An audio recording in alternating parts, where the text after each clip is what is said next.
Welcome into the Boys Collective episode number 13 here on 105 through the Fan here on YouTube. My name is Kevin Gray, alongside Super Bowl winning scout and 1/4 of the G-Bag Nation, Bryan Broaddus. Unfortunately, not a victory Monday for the first time in several weeks as the Dallas Cowboys fall 30-16 at home to the Denver Broncos.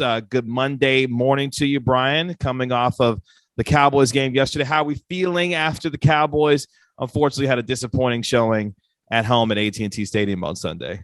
Yeah, it was disappointing, KG, but give the Denver Broncos a lot of credit, give Vic Fangio, their team, and talking to folks at Denver, even interviewing people that covered the team before the game, they did not expect that. Trust me, I guarantee you, Denver doing podcasts like you and I today are talking about where's that team been all year, kind of a thing. So, yeah, I mean, it was very clear throughout the game that, that the Broncos we talked about in our pregame on Friday, the capability of them, their ability to throw the football, the receivers. We really didn't talk much about Tim Patrick, but, we talked about the others. We talked about the ability to run the football. We didn't feel like that they would be able to generate much pressure. But, yeah, I mean, I think there was a lot of things along the way that, as the game wore on, you just had that feeling that it was not going to be Dallas's game. It's very, very rare that you see a punt block that the ball actually goes forward. Usually Right. Punt blocks, the ball goes backwards. It kind of is around in the back end. But, yeah, some really very valuable lessons and, really simple what happened to the Cowboys yesterday. And I know we'll get into that here as we navigate this show. Make sure you subscribe to 105 Through the Fan here on YouTube, and you can catch us on 105throughthefan.com and all of our social media platforms for the Boys Collective here, episode number 13. So let's jump right into our Cowboys Broncos recap. Unfortunately, the Cowboys go down 30-16. Move to 6-2 on the season now. Still, of course, maintain the 3.5 game lead in the NFC East. While that continues to be, it feels like well in hand as the Cowboys go on this season. It's more about how this team competes at the top of the NFC with teams like Green Bay, who lost on Sunday to the Kansas City Chiefs, the Los Angeles Rams, who had a surprising loss at home to the Tennessee Titans. Teams like that are where the Cowboys are trying to compete and stay on top. And a game against the Denver Broncos where you give them credit, playing with 3 backup offensive linemen, a lot of banged up individuals, no Von Miller, of course. But this team, it felt like Bryan out-physicaled the Dallas Cowboys at the point of attack. They ran the ball 41 times for 190 yards, dominated time of possession, holding the ball for nearly 42 minutes in this game. From your vantage point, what did you see initially from the Cowboys, especially we'll start on the defensive side against this Denver Bronco offense that really gave them problems on Sunday? Yeah, Kevin, they didn't play very well on the edges. And what happened the first 2 series of the game, and if you go back and you get the all 22, and you'll see this. I mean, a lot of folks will go back and say, well, how did that happen? But you'll see that the problems that the Cowboys had at defensive end, Golston, Basham, these guys, I mean, it was a struggle. It really, really was. And, the Broncos, it was almost like, KG, the first 2 series of the games, the Broncos were thinking, we're going to have to throw, we're going to have to make big plays, we're going to have to get into a shootout game here. And they were worried about that. Then all of a sudden, Dallas goes, they have the 2 stops on 4th down, and, maybe you give the Broncos a little bit of confidence. But then all of a sudden, though, the Broncos get into a situation where, again, they're behind the chains. It's like a 2nd and 11 or 2nd 13. And they run the ball with Williams. And what happens is he gets a first down. And then all of a sudden, it was like something clicked, in Pat Shurmur, the offensive coordinator's head. It's like, whoa, wait a minute. You were not probably going to get in a shootout here. Our defense is holding up well enough. And then, by the way, we can now run the football maybe. So, yeah, game plan probably shifted a little bit, with their ability to run the football, whether, it was Gordon or Williams, they physically took it to Dallas. And it was very much a game like I thought that Dallas would have to play. And we've seen Dallas play this way where Dak Prescott has really consistent numbers throwing the ball, low by his standards, I mean, low meaning low numbers, but then the running game. And, the Broncos got 180 yards from two players. And that's 180 yards that Teddy Bridgewater didn't have to account for in this football game. And I kind of felt like that's how Dallas was going to beat Denver. They were just going to wear them down. They were going to wear them out. And they were going to make them become a very one-dimensional football team. And it just never got to that point because the offense couldn't sustain drives. Against Minnesota, it's funny. You sustain drives with a backup quarterback. That's right. But you were able, and then you got off the field on third down. You forced the Vikings into a lot of bad situations on third down. The opposite happened this week. And I like you and I were talking in our pre-show meeting, when the blueprint for beating the Dallas Cowboys is if somehow, some way you can limit their offense, but limiting their offense also means pressure, choke the run game, but have the receivers drop footballs. That's a new one for this team. When you get guys, it's a bad day when Amari Cooper's dropping a ball. He hadn't dropped the ball all year. You look at Pollard, hadn't dropped the ball all year, drops a ball in third. These are the types of things, and Dak Prescott, he wasn't as accurate as he needed to be. Were there some problems up front? Yeah, I mean, I know I'm kind of going all over the place here, but I think the defense got affected by the offense inability to sustain drives and then also the ability to finish. And that put them in harm's way, and I think that's where the Broncos, it's like after those first two series, they're like, Pat Shermer's like, well, man, I can't have a game where my guy's getting hit and sacked and all this the whole time. He said, well, let's try and run this football. And Williams gave him a little bit of that boost. And I think that's what kind of that point right there, when that happened, it was like, okay, the Broncos offensively started doing things that the Cowboys just weren't able to handle. And it's interesting because the way that the game felt, it felt that the offense predicated how this defense was going to play. The Cowboys' inability to sustain drives and put points on the board put more pressure on this defense to try to make plays, where we've seen accustomed this year, this offense, when they're putting points on the board, it allows this defense to be much more aggressive, especially when they're able to play from a lead to go after the quarterback. It felt like the defense wasn't able to get started in a lot of ways because they felt a lot of pressure because their offense wasn't really handling their business the way that they need to. I mean, obviously, save for Micah Parsons, who played, a terrific football game. Leighton Vander Esch, I thought, was much better in this game.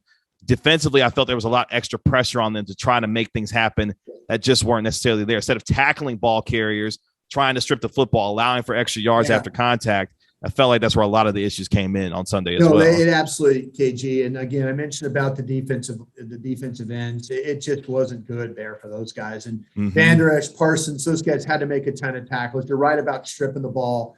They didn't get the ball out. They just really, really struggled overall with the physicality with which the Broncos. You took a group that had backup offensive linemen in there. And what's the one thing a backup offensive lineman can do? Run block. Backup offensive linemen usually aren't good pass blockers. But what happened is, like you say, your offense couldn't sustain drives. Your offense didn't make them one-dimensional. How many times this year have we seen the defense play with a lead, and then they give up big pass plays, and we're like, oh, okay, that's okay. They still got a lead. It's okay. Or the offense comes back and gets more points.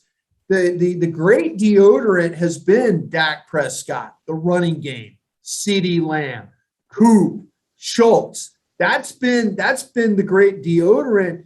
But we saw what happened. We smelled the stink, if you want, of the defense and the warts and problems that they have. And all those things came to light. Your worst nightmare happened yesterday. You saw what it's like. They have not had a game where the offense has just been shut down. And when the offense gets shut down, that defense is on red alert, and they just couldn't make enough stops. And it got worse as the game wore on. And all those backup linemen just said, you know what? If all we have to do is get into our guy, push hard 2 steps, and the ball's passed, we've done our job. The offense never made Denver's offense be one-dimensional. They never, ever, ever did that.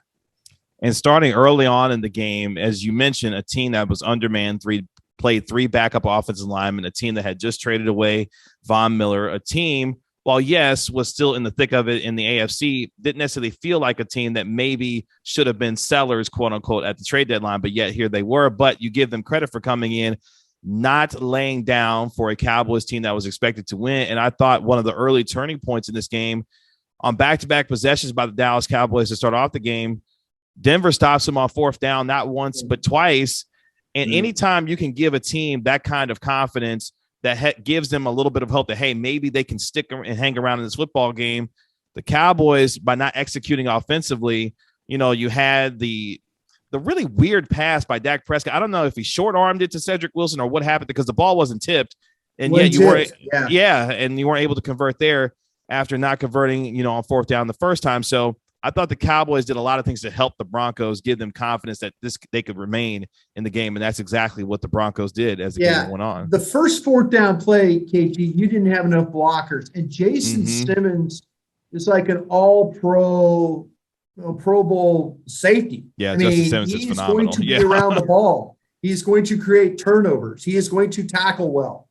You did not account for him. I don't believe there was any time I'm watching the game that we saw the Hulk package, where they're, where they brought in, Connor McGovern and just, if you're going to run formations and nothing against, any of these Cowboy wide receivers, but if you're just going to stand a Cowboy wide receiver up at an end on the backside and chicken fight, get them off the field, put McGovern on the field, and make Justin Simmons have to deal with a 310-pound guard. True. Yeah. I mean, that's the only guy they didn't account for was Simmons. Who made the tackle? Simmons. You can't just think, oh, by the way, he's just going to blow this tackle. No, that's a Pro Bowl safety out there playing. He's not going to miss plays. So, Kellen Moore, as good as some things have been, Kellen Moore, bad day. Dak Prescott, bad day. Overall protection, bad day. Receivers, bad day. Running back catching ball, bad day. I mean, it was a collective bad day at the office. It was a really bad, and KT, I've never been, it's rare that you see a perfectly executed punt block. Matter of fact, the first punt they had in the game, they almost got it home. They almost got the rush home to block it. And I'm thinking, after I saw that, I said, they're going to come after the next one. They're going to come after the next punt they had. And sure, that's the kind of mindset you have. And, I've never, it's rare, I should say never. It's rare to see a punt block go forward, the ball go forward. Usually it's sideways, behind, but it just kind of showed you the way the day was going yesterday for your football. So it's interesting you brought that up, because the Cowboys were down 16-0 at the time. This is in the third quarter with about 12:50 left in the third quarter. So the Cowboys are able to get a stop. You feel like, okay, maybe they can get something to get the game turned around. They actually get it. Malik Turner comes through the middle, blocks the punt. The ball goes forward. Nashawn Wright, the rookie from Oregon State, touches the football. Denver recovers it, tries to advance it, and we're thinking, okay, no harm, no foul. The punt was blocked. It was touched. Dallas ball. The referee gets out on the microphone and says this. So the NFL officiating tweets out this from their at NFL officiating account on Twitter. So in the Denver-Dallas game, the punt is blocked and goes beyond the line of scrimmage where it's touched by the receiving team. Since the receiving team touches the ball beyond the line of scrimmage, the kicking team is then eligible to recover the ball. Denver, in this case, recovers the ball, but they cannot advance it. I don't know about you, Brian. I had never heard of that rule ever. Oh, no, I have. You've heard of that? I've been in enough NFL games. I've been in enough games that when the ball went, the only question I had with Ari when it happened, I was like, Ari, I was like, I got to see a replay, because you're probably looking for to see if anybody I was looking to see if the ball went beyond the line of scrimmage. Mm-hmm. That's what I was looking at. Yeah. And so, but once I saw it went beyond the line of scrimmage, I'm like, this is this is going to be Denver's ball. I mean, it's crazy. It's Leon Lett. It's like the Leon Lett Thanksgiving Day game. Ball's blocked. Ball is skittering past the line of scrimmage. The defender runs up and touches the ball and then kicks it. It's a live ball now.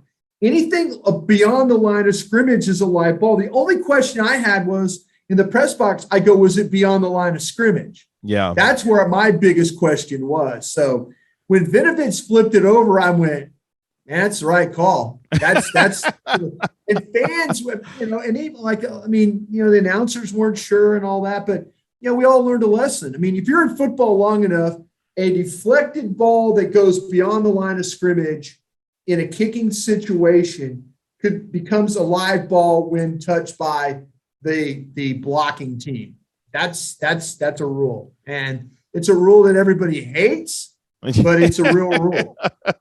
A lot of folks got an education on the NFL rule book on that particular play. You now know. Yeah, exactly. Unfortunately, at the expense of the Cowboys. And I think at that point, look, you had already had the two fourth downs that you were not able to convert earlier. You thought you're going to have an opportunity to change the way the game felt. You get the block. It doesn't go in. That's when I think a lot of folks look and say, okay, maybe today just isn't the day for the Dallas Cowboys, because for a lot of the season, the Cowboys have been able to have those breaks go their way. Simply did not happen in this particular game. I'll tell you another thing, KG, I was kind of thinking it wasn't their day too, is right before the half, and you're kind of thinking, that like Denver's going to take a shot, Hail Mary. I'm thinking this would be just like the Cowboys to give up a damn Hail Mary right before the half.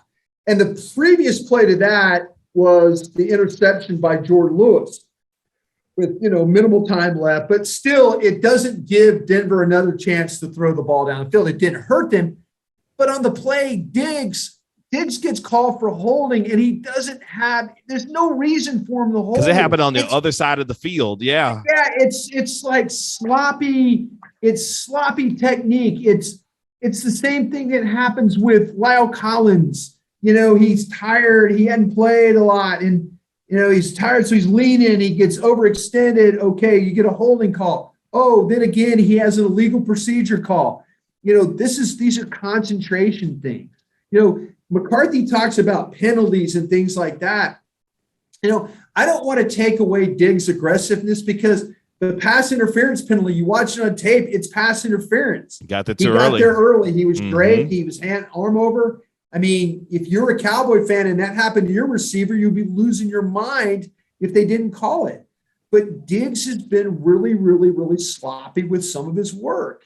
And I think that's something that, as a Cowboy fan, you appreciate the turnovers, but you also understand why, people are saying, I wouldn't go after him. Well, they're going after him still. And they're going to continue to go after him. And I don't want to sound like a hater. I'm just pointing out fact.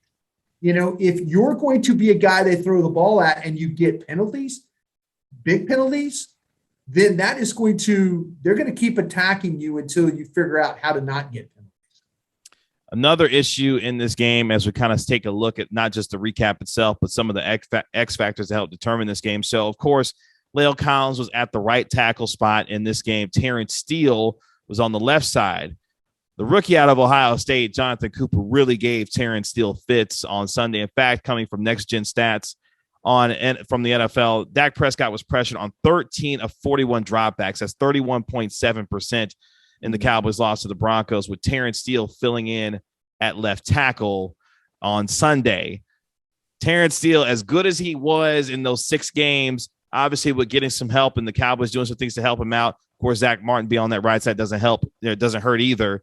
Terrence Steele was not great on Sunday. And even after the game admitted, hey, the transition over to left tackle was a little more difficult than what I thought going into the game. And unfortunately, that showed with the way Jonathan Cooper was getting after him on Sunday. Yeah, and if you watch, again, the All-22, they start to try and help him with some tight end play over there. The one thing that we've learned about Terrence Steele playing on the right side is, and we've said it a bunch, there's an all-pro left guard playing next to him. When things get a little crazy and he misses a block or there's some leakage or he's not quite steady, there's always that all pro with his right eye, like blocking with his left, but keeping an eye on the right in case something happens. The biggest fear and the biggest problem for tackles is when they get beat inside. And usually Zach Martin is a guy to help clean up the mess. But, you're going to grade. I mean, I think they ran 57 plays yesterday, and you're going to grade them all 57 plays. And you're probably going to see 7 of those plays where you're going to go, man, he just wasn't nearly good enough. But that's what happened. We've seen Dak Prescott make throws under pressure. When people have blitzed him and stuff, we've seen him make throws. You can't totally put it on Steele for all the problems, because there were times where he did get his block and there was a drop, or the quarterback overthrew the receiver. I mean, there was no cohesion with how usually with the Cowboys, it's line play, quarterback play, receivers, line play, quarterback, running back, run the ball. I mean, there's usually cohesion between the groups. And it's like everybody yesterday took a turn at being bad at their job at the wrong time. Yeah. That's what it felt like. I'm not going to lie. One of my favorite drives of the season for the entire NFL happened in this game. Not because it was great, but it was so mind-boggling that you think about. So the Denver Broncos engaged at one point on, I believe it was an 11-play, 45-yard drive that took up over 7 minutes of the game and ended in a field goal. Like that kind of tells you how at times ugly and sloppy this game was, that a 45-yard drive could yield 7 minutes off the clock and still end in a field goal for the Denver Broncos. Well, I'll tell you another thing too, KT. I think the number of first downs was in the 20s. They have 24 first downs or 27 first downs in this game. 12 of them were running the football. That tells you your issues with physicality right there. Yep, 23 first downs, 12 on the ground. Yeah. Yeah, if you got an offense that has, how many first downs they have? 27? 23. 23. 23 first downs, 12 of them on the ground. That is eye-opening. That's not one of those stats you normally see. But in this case, that gives you a great idea of what was going on with this Cowboy defense. Cowboys went 5 of 17 combined on 3rd and 4th down on Sunday. Meanwhile, the Denver Broncos went 8 of 15 on 3rd down. So that just gives you an idea of the lack of execution for the Cowboys offensively versus the way that Denver was able to execute, especially on the offensive side of the football. Both teams, ironically, Denver had 12 drives in this game. The Cowboys had 10, but at the same time, the Denver Broncos held the ball for 41 minutes and 12 seconds. Meanwhile, the Cowboys, 18 minutes and 48 seconds, including in the third quarter alone. Denver held the ball for 12 minutes and 44 seconds in the third quarter alone. McCarthy goes for it on 4th down. They get stopped, and then they get the ball back on the missed field goal. Then he punts the ball the next series. And I think they took 7:30 off the clock on that drive. So you're punting him thinking you're going to get a stop. And instead, they march the field, score, and they take 7:30 off the clock. That's a man, you're trying to do the right thing. But I was kind of thinking you're not going to have that many possessions. But then again, he's probably thinking, well, as bad as we've been on 4th down, we're probably not going to pick this 4th and 6 up anyway. But who knows? I mean, it was just a bad game. I mean, from top to bottom, Denver came in and did exactly what you needed to do to them.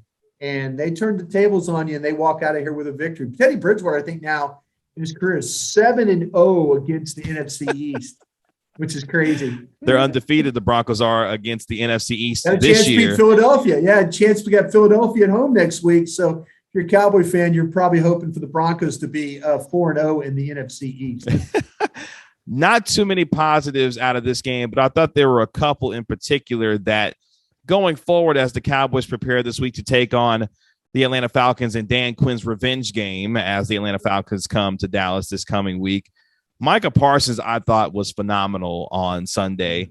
Had 10 tackles, 8 solo tackles, 2.5 sacks, 3 tackles for loss. I thought Micah Parsons was everywhere. And you could tell at points of the game, some of the frustration you could see on his face in terms of the facial expressions. He wanted something to happen, and you could tell he was trying to do his darndest to try and turn some things around defensively for the Cowboys. Unfortunately, it didn't necessarily materialize. But what did you think of Parsons in his game on Sunday? Now has 5 sacks, on the season for the Cowboys. Yeah, you're right. I mean, he was around the football a ton. And, when they needed a pressure or they needed a sack or something, I mean, he came up big. That just shows you that this guy has so much versatility to his game. When you'll play him as an off-ball linebacker on the line, there were times where he got hooked up on blocks and you could tell he was trying to make a hero play and he couldn't get off the block and the ball went by him. And, but he wasn't the only one getting blocked on the play too. But I think overall though, Micah Parsons, he's even better than advertised. And I think he'll just continue to get better. I think he cares so much about how the team plays and how the defense plays. And he's got so much pride. So, that's the kind of guy you want playing defense for you. Mm-hmm. I felt like Leighton Vander Esch played really well in this football game. And there's been some times where I've been very, very critical of Leighton Vander Esch and like, where's he been? Is he even on the field? What's going on? I think it was a better game for Leighton Vander Esch when it came to stepping up, filling holes. Both those linebackers, I think together they had 22 tackles together. So, that just kind of shows you that the defensive line is, even though you had some negative plays, you didn't have nearly enough, but I think both linebackers played pretty well, but the defense overall just not good enough. I mean, the third down runs they gave up, or the second down runs they gave up, the third down pass plays, to the wide receivers and stuff like that. I mean, they were just huge plays, 3rd and 8 completions. That's, Patrick with some really huge plays in this game. I keep saying that. Bridgewater with the touch passing. I mean, there's just too much. I mean, it's just way, way too much. And like I say, Denver beat Dallas at its own game. And that's kind of where that game was at yesterday. Leighton Vander Esch made me look like a smart guy with his game on Sunday, because that was the guy I was like, hey, I need to hear from Leighton Vander Esch. Exactly. Sure did. on Sunday. So I wish it was in a win, obviously, but at the same time, hopefully that's good things going forward for him. So let's spin this forward now as we get ready to end our episode here on the Boys Collective, episode 13. Of course, the Cowboys fall 30-16. Unfortunately, that was the 100th game in AT&T Stadium history on Sunday. You were there. A lot of Broncos fans inside AT&T Stadium on Sunday. Not sure how you felt about it. I was a little disappointed, not going to lie, as the Denver Bronco contingent came out strong on Sunday. Hopefully that's not a trend of things to come for the rest of the season as the Cowboys try to take advantage of certain things there. But now as they get ready to take on Atlanta, this is an Atlanta Falcon football team coming off of a nice win on the road against the New Orleans Saints. They're in the middle of it in terms of the thick of it as far as the NFC wildcard picture is concerned. Yeah, they're the sixth seed right now, I believe. Atlanta was in the 6th spot in the wildcard picture. So this is an important game for them. Exactly. Yeah. So it's an important game. So I'm sorry. Yeah, go ahead. No, I was going to say, so how does this look now, spinning this forward, what the Cowboys in your mind have to clean up and going against a pretty good offense for the Falcons team as we get our early preview, then we'll get into the week as goes on. You need to watch the film this week and see what happened, see what I saw. I mean, see what happened at the point of attack and defensive end, see what happened with the drops, see what happened with the pass protection, see what happened with the coverage. These are all things. I mean, there are so many things you could go through. Each position room is going to go through, and like Dak's going to see the passes he missed. The receivers are going to see the drops that they had. Tony Pollard and the Zeke and those guys are going to see maybe the holes that they missed. Kellen Moore is going to look at the game plan and go, wow, I got to account for that safety next time. There's things that you can, this is a huge game for the Cowboys. They're all huge because, again, you're trying to win the division and get seeding. Like right now, if the season ended, you're playing the Rams. Don't know how good you feel about that. Could be really happy to play the Rams. Could be terrified like me to play the Rams. I don't know. But, that's kind of where you're at right now. You need to find a way to – this is a playoff game in a lot of ways because you need to keep the momentum Well, you need to get the momentum back is what you need to do. You need to get that taste out of your mouth of losing this football game. But you don't need Atlanta to come in here and feel good. I mean, Atlanta's they're looking at their season like, hey, this NFC South.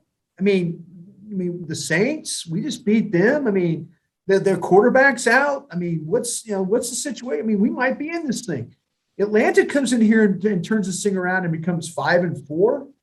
Then there's going to be a problem because the Cowboys, then that means the Cowboys will be 6-3, staring at Kansas City, staring at the Raiders.